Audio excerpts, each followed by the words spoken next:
नमस्कार। आज की इस वीडियो में है पैब्लो नेरूडा की एक बहुत खूबसूरत पोएम कीपिंग क्वाइट, शांत रहना, चुप रहना। और वो हम लोगों ने सीखा नहीं है ना। पूरे टाइम शोर शराबा कुछ ना कुछ हम लोग करते रहते हैं। जिंदगी में रैट रेस चल रही है, एक गला काट प्रतियोगिता चल रही है, सब लगे हैं दे दनादन पैसा कमाने में, और फिर जब कमा लेते हैं तो फिर कैसे उसको खर्च करें, इस उलझन में लगे हैं। मतलब कुछ ना कुछ चलता रहता है और इतना ज़्यादा कन्फ्यूज़न है, इतना ज़्यादा कंपटीशन है कि हमें कभी शांत बैठकर सोचने का मौका ही नहीं मिलता। तो पैब्लो नेरूडा कहता है कि भाई कुछ पल के लिए आप शांत रहिए। कीपिंग क्वाइट का मतलब शांत रहिए कुछ पल के लिए और इंट्रोस्पेक्शन कीजिए, आत्मनिरीक्षण कीजिए, अपने अंदर झांकिए और देखिए कि आपका ज़मीर क्या कहता है। या फिर 2 पल के लिए आप इस प्रकृति को निहारिए और सोचिए कि आपने इस प्रकृति के साथ क्या किया है, कितना अन्याय किया है। तो बहुत सारी ये बातें अभी पैब्लो नेरूडा आपसे करेगा। और उससे पहले हम थोड़ा सा पोइट के बारे में देख लेते हैं। अबाउट द पोइट, पैब्लो नेरूडा, ये उनकी डेट ऑफ बर्थ है और ये डेट ऑफ डेथ है। 1904 में पैदा हुए, 1973 में उनकी मृत्यु हुई। इज द पेन नेम, ये उनका पेन नेम है, यानी एक छद्म नाम होता है जिस नाम से लिखते हैं। ऑफ, ये पूरा नाम जरूर याद रखिएगा, नेप्टाली रिकार्डो रेइस बोसोआल्टो, ये उनका पूरा नाम है। तो कभी कभी एग्जाम में यही पूछ लिया जाता है कि पैब्लो नेरूडा का पूरा नाम क्या है। थोड़ा डिफिकल्ट है लेकिन याद रखना पड़ेगा। Who was born in the town of Parral in Chile, तो कहाँ पैदा हुए थे? चिली में। और शहर या कस्बा कौन सा था? Parral. Neruda's poems are full of easily understood images, तो नेरूडा की जो कविताएं हैं वो उनकी जो इमेजेस हैं, जो उसमें तस्वीरें हैं, वो आसानी से समझ में आने वाली हैं। Which makes them no less beautiful, इसका मतलब ये नहीं कि वो कम खूबसूरत हैं। जो डिफिकल्ट चीज़ें होती हैं, जैसे मॉडर्न जो पेंटिंग है वो मुश्किल से समझ में आती है कि भाई बना हुआ क्या है, लेकिन पैब्लो नेरूडा की पोइम्स क्योंकि आसानी से समझ में आ जाती हैं, तो इसका मतलब ये नहीं कि वो कम ब्यूटीफुल हैं। He won the Nobel prize for literature in the year 1971। ये और एक फैक्ट आपको जरूर याद रखना है कि उनको नोबेल प्राइज मिला लिटरेचर का 1971 में। बहुत बड़ी उपलब्धि होती है नोबेल पुरस्कार जीतना। In this poem Neruda talks about the necessity of quiet introspection and creating a feeling of mutual understanding among human beings। तो इस कविता में नेरूडा क्या कह रहा है? talks about the necessity, यानी आवश्यकता है, जरूरत है, of quiet introspection, यानी शांत रहकर आत्मनिरीक्षण करने की, अपने अंदर झांकने की, and creating a feeling, और एक भावना पैदा करने की, of mutual understanding, आपसी समझदारी की, among human beings, इंसानों के बीच में। और थोड़ा सा यहाँ पे है बिफोर यू रीड, इससे पहले कि आप पढ़ें थोड़ा इस सवाल पर विचार कीजिए। What does the title of the poem suggest to you? What do you think the poem is about, यानी जो शीर्षक है इस पोएम का आपको क्या सजेस्ट करता है? जब आप शीर्षक पढ़ते हैं, पोएम आपने नहीं पढ़ी, सिर्फ अगर आपने टाइटल पढ़ा, तो आपको क्या समझ में आया और आपको क्या लगा कि ये पोएम क्या कह रही होगी? तो कीपिंग क्वाइट, शांत रहना, हमें लगा कि पोइट हमसे शांत रहने के लिए कहेगा, और हमें टाइटल को पढ़ते ही हमको ये लगा कि ये दुनिया का जो शोर शराबा है उससे कुछ पल के लिए मुक्ति पाने की हमसे पोइट बात करेगा। चलिए अब पोएम की तरफ चलते हैं।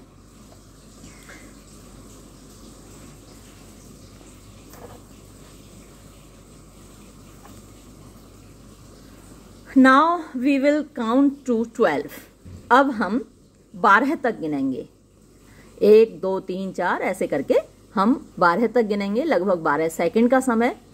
And we will all keep still, still का मतलब भी क्वाइट होता है, काम। हम सभी चुप रहेंगे और 12 तक गिनेंगे और चुप रहेंगे। For once on the face of the earth, for once एक बार के लिए, on the face of the earth, इस धरती के चेहरे पर, let's not speak in any language, चलिए हम किसी भी भाषा में नहीं बोलेंगे। 12 तक गिनेंगे और हम किसी भी भाषा में नहीं बोलेंगे। देखिए हर लाइन, हर स्टेंजा एक क्वेश्चन आपके लिए तैयार करता है जो आपके एग्जाम में पूछ लिए जाते हैं। जैसे on the face of the earth, what does the poet mean by on the face of the अर्थ। तो जो धरती का फेस है, तो उसका मतलब ये हुआ कि by the face of the earth he means the different countries of the world. ये इस तरीके के क्वेश्चन आपसे पूछ लिए जाते हैं कि फेस ऑफ द वर्ल्ड से क्या मतलब है, और ये एग्जाम में आया भी था क्वेश्चन। तो by the face of the world the poet means the different countries in the world, क्योंकि अलग अलग कंट्रीज में अलग अलग भाषा बोली जाती है ना, कि जैसे नेपाल है नेपाली वहाँ पर बोली जाएगी, या इधर पाकिस्तान है उर्दू बोली जाएगी, बांग्लादेश में उधर बांग्ला भाषा बोली जाएगी, हमारे यहाँ हिंदी ज़्यादा बोली जाती है, लेकिन इधर हम तमिलनाडु की साइड जाएंगे, दक्षिण में जाएंगे, उधर तमिल बोली जाएगी, मलयालम, केरल, तो अलग अलग भाषाएं अलग अलग देशों में बोली जाती हैं। लेकिन कुछ पल के लिए हम किसी भी भाषा में बात नहीं करेंगे। लेट्स स्टॉप, चलो रोक देते हैं, फॉर 1 सेकेंड, 1 सेकेंड के लिए, and not move our arms so much, और हम अपने हाथ पैर भी नहीं मूव करेंगे, जितने हमारे चलते रहते हैं हर वक्त हाथ पैर, वो हम नहीं चलाएंगे। तो एक पल के लिए चलिए रुक जाते हैं और हम बिल्कुल हाथ पैर नहीं चलाएंगे। फिर देखिए, it would be an exotic moment. अब ये जो पल होगा जब हम बिल्कुल अपने हाथ पैर नहीं चलाएंगे, एकदम अपना मूवमेंट रोक देंगे, बिल्कुल शांत हो जाएंगे, तो क्या होगा, वो जो पल होगा एकदम एक्सोटिक, माने बड़ा खूबसूरत, मोहब्बत से भरा हुआ, शांति से भरा हुआ, सुकून देने वाला, राहत देने वाला, ऐसा पल होगा। It would be an exotic moment. Without rush, without engines, वहां कोई रश, भीड़ भाड़ नहीं होगी, दौड़ नहीं होगी, और विदाउट इंजन्स, इंजन्स की आवाज नहीं होगी। We should all be together, हम सभी साथ होंगे, उस एक पल में हम साथ होंगे, क्योंकि एक दूसरे से कोई कंपटीशन नहीं होगा। जब एक दूसरे से कंपटीशन नहीं है, राइवलरी नहीं है, तो हम साथ होंगे। इन अ सडन स्ट्रेंजनेस, सडन अचानक, स्ट्रेंजनेस माने विचित्रता, अजीबता, क्योंकि नॉर्मली तो हम लोग क्या कर रहे हैं, एक दूसरे से कंपटीशन ही कर रहे हैं, भाग रहे हैं, दौड़ रहे हैं, लेकिन जब ऐसा एक पल आएगा तो दुनिया एकदम से चेंज हो जाएगी। तो जब कुछ नया होता है तो वो क्या होता है, स्ट्रेंज होता है, विचित्र होता है। तो जब सारी दुनिया रुक जाएगी कुछ पल के लिए, जैसा कि अभी कोरोना पीरियड में हुआ भी था, सब कुछ रुक गया था और नदियां कितनी साफ सुथरी हो गई थी, हमारी जो गंगा यमुना है बहुत ज्यादा साफ हो गई थी, तो वैसी ही सडन स्ट्रेंजनेस आ जाएगी, विचित्रता आ जाएगी, नयापन आ जाएगा। Fisherman in the cold sea would not harm whales, जो फिशरमैन होंगे, मछुआरे होंगे ठंडे समुद्र में, वुड नॉट हार्म, चोट नहीं पहुंचाएंगे, व्हेल्स, मछलियों को। तो भाई फिशरमैन की जीविका है, उनका रोजी रोटी का साधन यही है कि उनको मछलियां पकड़नी होती हैं, चाहे जो भी मछली हो, उनको पकड़नी है, मार्केट में बेचनी है, खानी है खुद भी। तो अब कुछ पल के लिए जब रुक जाएंगे तो व्हेल्स को नुकसान नहीं पहुंचाएंगे। अब देखिए, दोनों ही पल आपको एस्पेक्ट्स देखने होते हैं। व्हेल्स को नुकसान नहीं पहुंचाएंगे, इसका मतलब हुआ जो नेचुरल लाइफ है, जो वाइल्ड लाइफ है, या जो समुद्री जीवन है, ओशन लाइफ है, वो सुरक्षित रहेगी। हम क्या कर रहे हैं, हमारी अपनी जरूरतें हैं, जरूरत के साथ साथ लालच भी है। वैसे तो गांधी जी ने कहा था कि इस धरती पर इतना है कि वो हर किसी की जरूरत को पूरा कर सकती है, लेकिन किसी के भी लालच को पूरा नहीं कर सकती। तो हम क्या है, लालची ज्यादा हैं, हम और मतलब प्रकृति का दोहन करते जाते हैं। तो यहाँ पैब्लो नेरूदा की ये जो 2 लाइन्स हैं वो ये कहना चाह रही हैं कि कुछ पल के लिए हम प्रकृति का दोहन रोक दें। जो नेचुरल रिसोर्सेज हैं उनको हम जो एक्सप्लॉइट कर रहे हैं, उनका जो हम दोहन कर रहे हैं, शोषण कर रहे हैं, उसको कुछ पल के लिए रोक दें। And the man gathering salt would look at his hurt hands, और जो मनुष्य गैदरिंग साल्ट नमक बना रहे हैं, नमक इकट्ठा कर रहे हैं, वुड लुक, वो कुछ पल के लिए रुक कर, अपना काम रोक कर निहारें, एट हिज हर्ट हैंड्स, अपने घायल हाथों को। नमक बनाने में हाथ घायल हो जाते हैं। नमक आपको मालूम है चीजों को गलाता है, नुकसान भी पहुंचाता है, हमारे लिए जरूरी भी है और नुकसान भी पहुंचाता है। तो जो उसके हाथों को चोट लगी है नमक इकट्ठा करने में, कुछ पल के लिए वो भी अपना काम रोक दे और देखे कि उसके हाथों को कितनी चोट लगी है। तो अब यहाँ वही बात हुई ना कि हम प्रकृति को दोहन करके, एक्सप्लॉइट करके ना सिर्फ प्रकृति को नुकसान पहुंचा रहे हैं बल्कि खुद को भी नुकसान पहुंचा रहे हैं। तो नमक इकट्ठा कर रहे हैं तो हाथों को भी चोट लग रही। तो एक पल को मनुष्य अपने हाथों को निहारे, मतलब कहने का यह हुआ कि आप खुद का नुकसान देखो कि आपने प्रकृति को नुकसान पहुंचा के खुद का कितना नुकसान किया है। आगे देखिए क्या कहता है, those who prepare green Wars, Wars with gas, wars with fire, victory with no survivors, would put on clean clothes and walk about with their brothers in the shade doing nothing. बहुत meaningful है, वैसे तो पूरी poem ही meaningful है, लेकिन ये stanza देखिए कि दोज हु प्रिपेयर, वो लोग जो तैयार करते हैं ग्रीन वॉर्स, हरे युद्ध। अब ये हरित युद्ध क्या है? हरित क्रांति आपने सुनी होगी।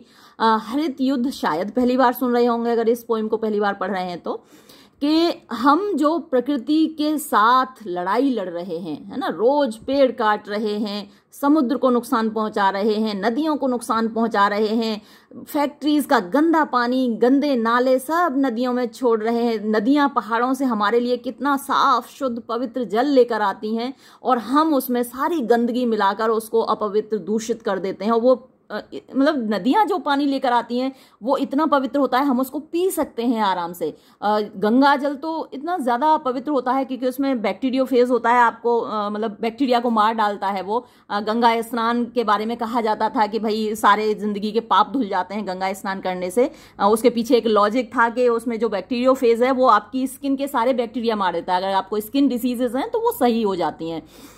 तो इतना मतलब हमारे लिए ये कितनी उदारता से भरी हुई ये प्रकृति है। ये नदियां हमारे लिए कितना शुद्ध जल लेकर आती हैं कि हम उसको पिएं, सुरक्षित रहें, आराम से जिएं। लेकिन हम उनके साथ क्या करते हैं? हम ग्रीन वॉर्स लड़ते हैं। हम प्रकृति के साथ हरित लड़ाइयां लड़ रहे हैं। पेड़ हमको ऑक्सीजन देते हैं, ईंधन देते हैं, सब कुछ देते हैं, छाया देते हैं, फल देते हैं, लेकिन हम उनको काटते हैं। हमको उनको काटने से नहीं चूकते। तो ये ग्रीन वॉर है, प्रकृति के साथ जो हम लड़ाई लड़ रहे हैं ये ग्रीन वॉर है, हरित युद्ध है। Those who prepare green Wars, Wars with gas. तो वॉर्स विद, एक तो वो जो गैस चैम्बर वाला था, हिटलर ने गैस चैम्बर्स में लोगों को, अगर आपने अभी बवाल फिल्म आई थी वो अगर देखी है तो उसमें भी देखा होगा और वैसे भी सुना तो होगा ही। तो एक तो वो मतलब है। दूसरा यहाँ वॉर्स विद गैस का मतलब हम लोग जो गैस है छोड़ रहे हैं, फैक्ट्रियां हैं उनमें से कितना जहरीला धुआं निकलता है, हमारी जो गाड़ियां हैं उनमें से धुआं निकलता है। तो हर जगह हम क्या कर रहे हैं? एक गैस से लड़ाई लड़ रहे हैं। प्रकृति का जो शुद्ध वातावरण है उसको हम दूषित कर रहे हैं। वॉर्स विद फायर, आग से लड़ाई लड़ रहे हैं हर जगह, क्योंकि आपने सुना होगा कि जो ग्लोबल वार्मिंग है वो बढ़ रही है, प्रकृति का, धरती का तापमान बढ़ रहा है, तो उसके लिए भी हम जिम्मेदार हैं। तो हम क्या लड़ रहे हैं? एक वॉर्स विद फायर, आग से लड़ाई लड़ रहे हैं। विक्ट्री विद नो सर्वाइवर्स, और फिर हमको एक ऐसी जीत हासिल होने वाली है जहां कोई सर्वाइवर नहीं होगा। तो आप देखते हैं पहले जो लड़ाइयां लड़ी जाती थी तलवारों से लड़ी जाती थी, तलवारें होती थी, भाले होते थे। तो भाई तलवार से आप एक बार में एक बंदे को मार सकते हैं। हो सकता है कि सामने वाला बंदा आपको मार दे, ज्यादा ताकतवर हो तो वो। लेकिन आज आपकी जो स्टेन गन है उसमें कितने सारे कारतूस होते हैं, आप एक व्यक्ति हजारों को, लाखों को मार सकता है। या फिर अगर एटम बम चला दिया तो जैसे हिरोशिमा नागासाकी में एक पल में सब कुछ बर्बाद हो गया, वैसा हो सकता है। और आजकल एटम बम सभी के पास हैं, हाइड्रोजन बम है, एटम बम, न्यूक्लियर बम, अरे अलग अलग तरह के इतने जबरदस्त बम हैं। वो जो बम हिरोशिमा नागासाकी पे चले थे वो तो कुछ भी नहीं थे, वो तो छोटे बच्चे थे। और अब जो बम हैं अमेरिका के पास भी, रशिया के पास भी, वो तो ऐसे हैं कि एक बार में तबाही मचा देंगे। तो हम क्या है, जो हमको विक्ट्री मिलेगी, अब मान लीजिए रशिया अमेरिका पे चलाता है तो अमेरिका छोड़ देगा क्या, है ना? कोई भी किसी पर चलाए तो विक्ट्री विद नो सर्वाइवर्स, कोई जिंदा बचेगा ही नहीं, सर्वाइवर कोई होगा ही नहीं। तो ऐसी जीत हमको हासिल होगी। Would put on clean clothes, तो ये सब कुछ करने वाले जो लोग हैं वो कुछ पल के लिए क्या करें कि पुट ऑन क्लीन क्लोथ्स, साफ सुथरे कपड़े पहने। And walk about with their brothers, और अपने भाइयों के साथ घूमे इन द शेड, छाया में, डूइंग नथिंग, कुछ ना करते हुए। ऑन डूइंग नथिंग एक बहुत जबरदस्त ऐसे है, मैंने अपलोड किया है, उसमें भी कुछ ऐसे भाव व्यक्त किए गए हैं और उसमें भी यही बताया गया है कि कुछ करने से, भाई करना वैसे तो जरूरी है मेहनत करना, लेकिन कुछ लोग अगर कुछ ना करें तो ज्यादा अच्छा होगा, है ना। जैसे कि विश्व युद्ध जो हुए थे तो लोगों ने कुछ किया था, वो लोग अगर कुछ ना कर रहे होते तो ज्यादा अच्छे होते और शायद वो युद्ध नहीं होते। तो ऐसे ही ये जो युद्ध लड़ने वाले लोग हैं, डूइंग नथिंग, वो कुछ ना करें, कुछ पल के लिए बस अपने भाइयों के साथ अच्छे साफ सुथरे कपड़े पहनकर घूमे फिरें और कुछ ना करें। फिर आगे देखिए, what I want should not be confused with total inactivity. What I want, जो मैं चाहता हूं, आपसे जो दरख्वास्त कर रहा हूं कि भाई कुछ पल के लिए आप कुछ मत कीजिए, शुड नॉट बी कंफ्यूज, तो उसको आप गलत अर्थ में मत लीजिएगा, विद टोटल इनएक्टिविटी, पूर्ण इनएक्टिविटी मतलब क्रियाकलाप न हो, निष्क्रियता आप हिंदी में बोल सकते हैं, तो पूर्ण निष्क्रियता के अर्थ में मत लीजिएगा जो मैं कह रहा हूं। तो पोइट आपसे ये नहीं कह रहा कि आप टोटल इनएक्टिविटी, कोई काम ही ना करें, पूर्ण निष्क्रियता से आप इसका मतलब मत लगाइएगा। Life is what it is about, यानी जिंदगी वो है जो जिंदगी के बारे में है। I want no truck with death, मतलब कि मैं मौत के साथ तो कोई सौदेबाजी नहीं करूंगा, उसके साथ कोई मेरा व्यापार नहीं होगा, लेना देना नहीं होगा। ट्रक का मतलब वो वाला ट्रक नहीं है जिसमें सामान ढोते हैं, यहाँ ट्रक का मतलब है बार्टर। एक ट्रक का एक पुराना अर्थ है जिसका मतलब होता था बार्टर, तो यहाँ वही वाला अर्थ है ट्रक का कि बार्टर में क्या होता है, एक सामान तुम हमें दो, एक सामान हम तुम्हें देते हैं, तो लेन देन होता है आपसी। I want no truck with death का मतलब यही हुआ कि मेरा मौत से कुछ लेना देना नहीं है, जो मैं आपसे एकदम शांत रहने को कह रहा हूं। तो टोटल इनएक्टिविटी नहीं कह रहा, क्योंकि टोटल इनएक्टिविटी तो तभी होती है ना जब आप मर जाते हैं। If we were not so single minded about keeping our lives moving and for once could do nothing, perhaps a huge silence might interrupt this sadness of never understanding ourselves and of threatening ourselves with death. अरे मैंने नीचे ही नहीं किया camera. चलिए, तो आगे वो क्या कहते हैं कि इफ वी वर, देखिए इस तरीके से जब वर का प्रयोग होता है आई के साथ, ही के साथ, वी के साथ, किसी के भी साथ इस तरीके से वर का प्रयोग होता है तो उसका मतलब होता है होते, अगर होते। तो इफ वी वर, अगर हम होते, नॉट सो सिंगल माइंडेड, अगर इतने, सिंगल माइंडेड का मतलब होता है कंसंट्रेटेड, फोकस्ड, तो अगर हम, नॉट आ गया तो नहीं होते, अगर हम इतने ज्यादा फोकस्ड नहीं होते, हिंदी में इसको बोलते हैं एकाग्रचित्त, कंसंट्रेट करना, फोकस करने को। तो अगर हम इतने एकाग्रचित्त नहीं होते, यानी सिंगल माइंडेडली हमारा एक ही पॉइंट नहीं होता सोचने का, सिंगल पॉइंट ऑफ थिंकिंग, और वो पॉइंट है क्या, about keeping our lives moving, यानी कि भाई बस हमारी जिंदगी चलती रहे, कीप ऑन का मतलब कंटिन्यू, आवर लाइव्स मूविंग, हमारी जिंदगी हर हाल में हर वक्त चलती रहे। एंड फॉर वंस, और अगर हम एक बार के लिए ऐसा होता, कुड डू नथिंग, बिना कुछ किए रुक जाते, है ना। तो बिना कुछ किए रुक जाते मतलब फिर वही बात, टोटल इनएक्टिविटी नहीं, हम करते क्या उस बीच, अपने अंदर झांक कर देखते, अपने जमीर को देखते, और जो आउटर एक्टिविटीज हैं वो कुछ पल के लिए रुक जाती हैं और अंदर की एक्टिविटीज चालू होती। Could do nothing, perhaps, शायद, a huge silence, एक बड़ी शांति, might interrupt, माने रोक देती, दखल अंदाजी दे देती, this sadness, इस दुख को, यानी हम सब देखिए लगातार काम कर रहे हैं, जिंदगी भर भाग दौड़ कर रहे हैं, मेहनत कर रहे हैं, फिर भी सब दुखी हैं, परेशान हैं, हमारी आवश्यकताएं पूरी ही नहीं हो रही हैं, कोई खुश ही नहीं है। जिधर देखिए उधर लोग परेशान हैं, दुखी हैं, साहब ये नहीं है वो नहीं है। तो अगर कुछ पल के लिए हम उन एक्टिविटीज को रोक दें और अपने अंदर झांक कर देखें तो एक विशाल शांति इंटरप्ट कर देगी, रोक देगी दिस सैडनेस, इस दुख को, इस परेशानी को, of never understanding ourselves. Never understanding, कभी नहीं समझ पाते आवर सेल्व्स, अपने आप को, कि आखिर हमको चाहिए क्या। इतना कमा लेते हैं, सब कुछ हमारे पास होता है, फिर भी हम खुश नहीं होते, तो क्या वजह है? We never understand ourselves, हम अपने आप को कभी समझ ही नहीं पाते आखिर हमको चाहिए क्या।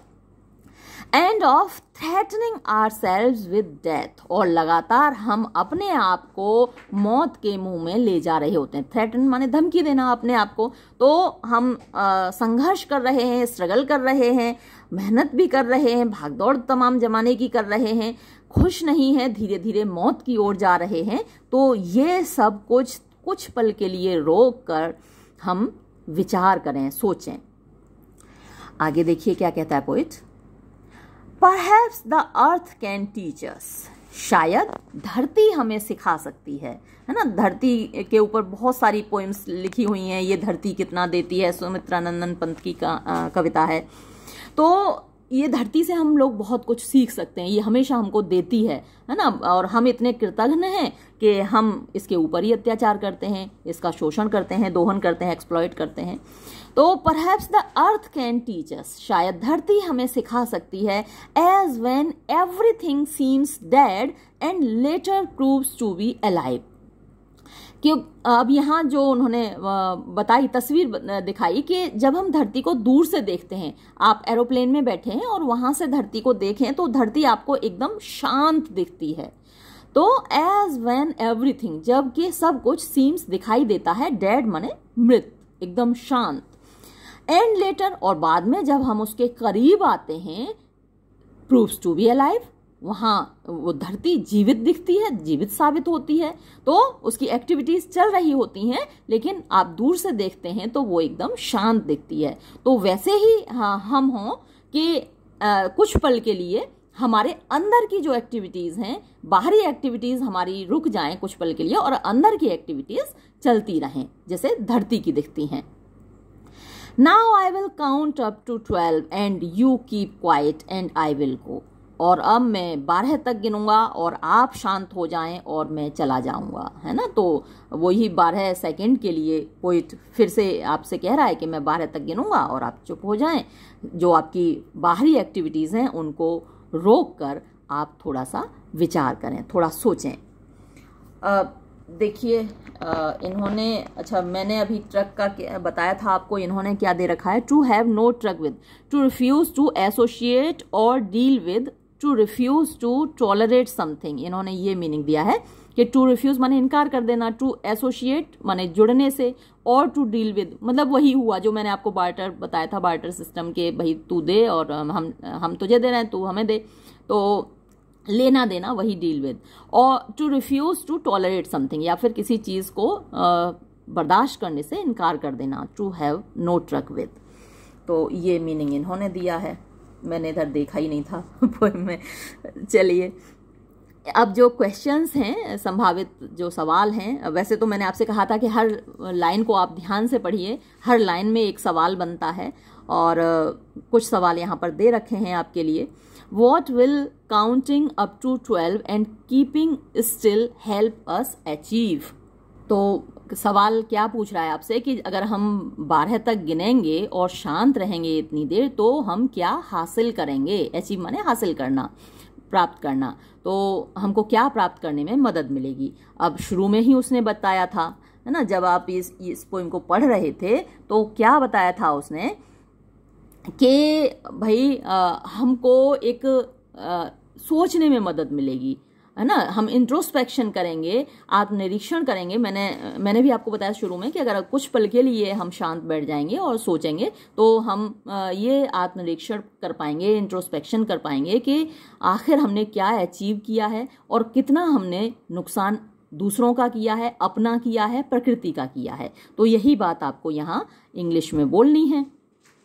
तो कैसे लिखेंगे आपको, यहाँ से शुरू कीजिएगा इसका answer, counting up to 12 and keeping still, और ये जो विल है इसको यहाँ ले आइएगा, counting up to 12 and keeping still will help us achieve, इसके आगे लिख दीजिएगा एन इंट्रोस्पेक्शन, फिर यहाँ फुल स्टॉप लगा दीजिएगा, we will be able to think how much destruction we have done to ourselves, to entire humanity and to nature, यानी हमने अपना, सारी इंसानियत का और प्रकृति का कितना विनाश किया है, ये हम सोच पाएंगे। तो ये आपका आंसर हो गया।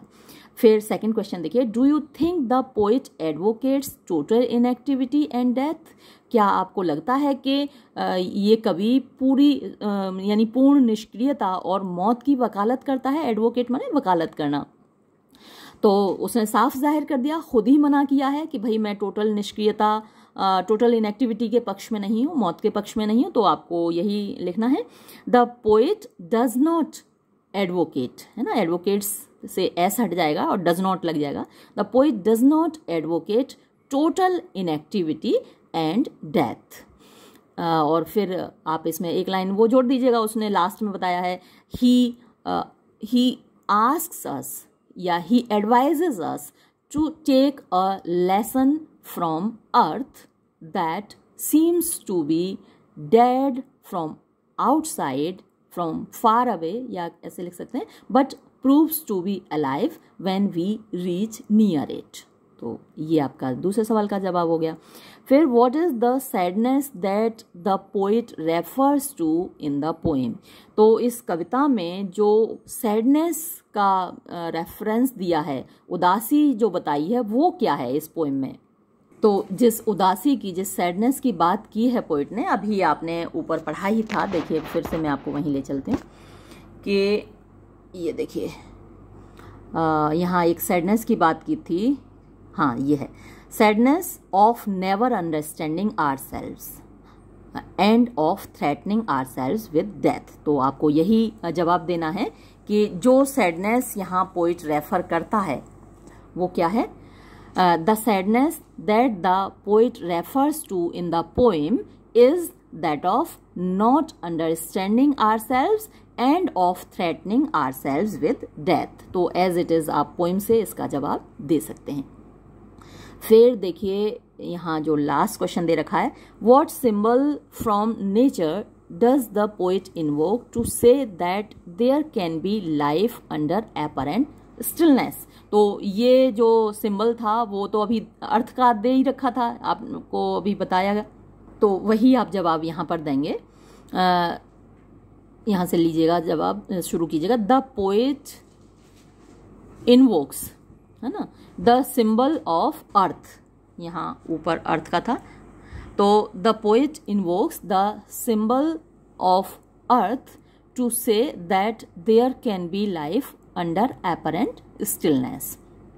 यहाँ फुल स्टॉप लगा दीजिएगा, फिर नेक्स्ट सेंटेंस लिख दीजिएगा कि when we look from outside the earth seems to be dead, but when we reach near it it becomes alive and full of life, ऐसे कर सकते हैं। तो ये आपके सवालों के जवाब हुए। कई बार इनसे अलग भी सवाल पूछ लिए जाते हैं, लेकिन अगर पोएम आपने माइन्यूटली पढ़ी है तो आप वो सारे सवालों के जवाब भी दे पाएंगे। जैसे आपसे पूछा जा सकता है कि कौन कौन सी इमेजेस पोएट क्रिएट करता है, मतलब वायलेंस दिखाने के लिए, वायलेंस को कंडेम करने के लिए। तो यहाँ उसने green war, war with gas, war with fire, है ना, और सबसे बड़ी जो इमेज है विक्ट्री विद नो सर्वाइवर्स, जो उसने ऊपर कहा है, यहाँ पे देखिए इनमें से सवाल बनेगा। हाँ, यहाँ जबकि पूछे नहीं गए, ये जो 4 सवाल दिए हैं इसमें वो सवाल नहीं आए, आप खुद से बना सकते हैं, तैयार कर सकते हैं कि वायलेंस को कंडेम करने के लिए पोइट क्या क्या इमेज देता है। तो green war, Wars with gas, war with fire और विक्ट्री विद नो सर्वाइवर, ये सबसे बड़ी इमेज है। जब हम सबके पास जीत होगी, विक्ट्री होगी, लेकिन उस विक्ट्री को सेलिब्रेट करने वाला सर्वाइवर कोई नहीं होगा। तो ये बहुत बड़ी इमेज है जो कि पोएट यूज़ करता है टू कंडेम वायलेंस। तो हर लाइन में से एक सवाल बनता है। माइन्यूटली पोएम को आप पढ़ लीजिए तो जवाब आप दे पाएंगे। और मुझे लगता है अब ये पोएम आपको क्लियर हो गई होगी। ये वीडियो मैं यहीं समाप्त करूँगी। धन्यवाद।